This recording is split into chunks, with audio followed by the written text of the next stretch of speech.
Սիրելի հայրենակիցներ, Բարգավաճ Հայաստան կուսակցությունը մտավ ընտրապայքարի մեջ ներկայացուցչական լավ թիմով, ընտրողի դատին հանձնելով առաջարկ Հայաստանին ծրագիրը, որի վրա տասնյակ մասնագետներ են աշխատել ամիսներ շարունակ։ Ընտրություններին մեր մասնակցության գլխավոր նպատակն էր մեր երկիրը հետ պահել հնարավոր վտանգավոր զարգացումներից, մեզ ապահովագրել տնտեսական եւ քաղաքական տեսանելի վտանգներից։ Մենք ծրագրել էինք ունենալ քաղաքակիրթ, ընտրողի հանդեպ հարգանքով լի ընտրապայքար։ Ցավոք, քարոզարշավի ընդամենը 4-5-րդ օրերին արդեն պարզվեց, որ իշխանություններին քաղաքակիրթ պայքարը չէր հետաքրքրում։ Մեր դեմ սանձազերծվեց տգեղ հակաիրավական եւ հակաբարոյական արշավ։ Քրեական հետապնդումների ենթարկվեցին մեր բազմաթիվ համակիրներ եւ ակտիվիստներ, եղան կալանավորումներ հորինված մեղադրանքներով։ Իշխող ուժը մեր դեմ վարեց վիրավորանքներով եւ զրպարտանքով լի գռեհիկ արշավ։ Մենք որոշեցինք չտրվել սադրանքների եւ չմտնել այդ բառապաշարի այդ տրամաբանության մեջ։ Ինչպես ես, այնպես էլ մեր թիմի ակտիվ անդամները երբևէ չիջեցրինք քաղաքակիրթ բանավեճի նշաձողը, մնացինք քաղաքական պայքարի շրջանակներում։ Բոլոր խոչընդոտներից, ուժային եւ քարոզչական գրոհներից, բացարձակ անհավասարության պայմաններում անցկացված քարոզարշավից հետո,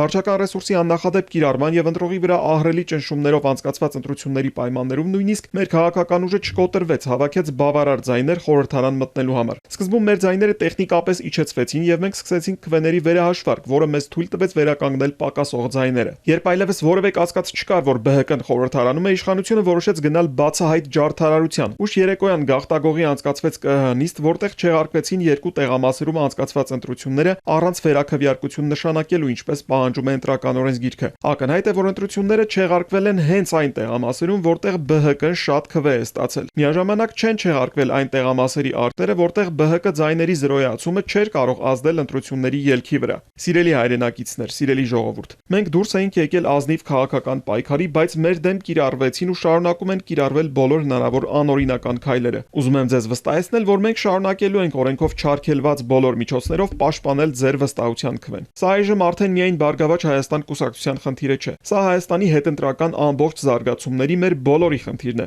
Մեր թիմն այսօր եւ առաջիկա օրերին ակտիվորեն աշխատելու է համագործակցելով ընդդիմադիր մեր բոլոր գործընկերների հետ։ Ես շնորհակալություն եմ հայտնում 3 գիշերվանից մեզ աջակցություն հայտնած բոլոր քաղաքական ուժերին, հանրային գործիչներին, լրատվամիջոցներին։ ԲՀԿ-ն սկսում է քայլերի շարք, որը միտված է պաշտպանելու արդարությունը եւ ընտրողի շահերը եւ դիմակայելու իշխանության անօրինականություններին։ Մեր իրավաբանական թիմերն աշխատում են բոլոր հնարավոր բողոքարկումների եւ դատական պրոցեսների ուղղությամբ։ Մենք սկսում ենք քաղաքական կոնսուլտացիաներ քաղաքական ուժերի հետ միասնական օրակարգի եւ քայլերի մշակման համար։ Սիրելի հայրենակիցներ, ձեզ տված բոլոր խոստումներն ու հավաստիացումներն ուժի մեջ են։ Ոչինչ չի փոխվել եւ չի փոխվելու։ Ես ձեր Ծառուկյանն եմ։